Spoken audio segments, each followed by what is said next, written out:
Додека полицијата интензивно трагаше по третото лице за кое постоеше сомнение дека е поврзано со убиството кај трговскиот центар Мавровка, тој самиот се предаде на органите на прогон и се уште се испитува неговата евентуална инволвираност во грозоморниот чин. Откако распитот на АК заврши, тој е однесен во затворот во Шуто Оризари, откаде претходно избегал додека издржувал казна за друго кривично дело.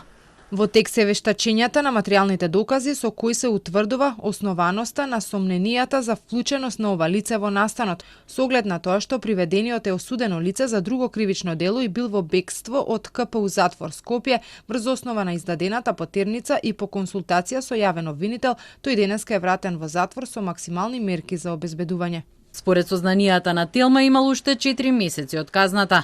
Од МВР вела дека тој избегал од затворот во Скопје на 22 јули, додека првоосомничениот ЕК избегал од затворот во Идризово на 15 април годинава.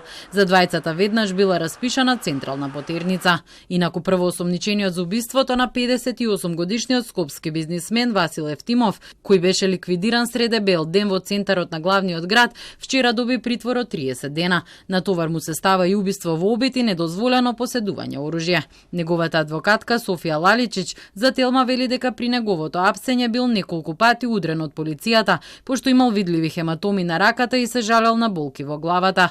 Во полициската станица каде бил донесен била повикана брза помош, но за време на вчерашниот распит во кривичниот суд за притворот не бил доставен медицинскиот извештај. При распитот поднеле предлог за контрола на законитоста на лишување од слобода. Осомничениот, како што вели Лаличич, пред судот не се произнел дали ги признава кривичните дела или не, туку само се жалеле на барањето за притвор.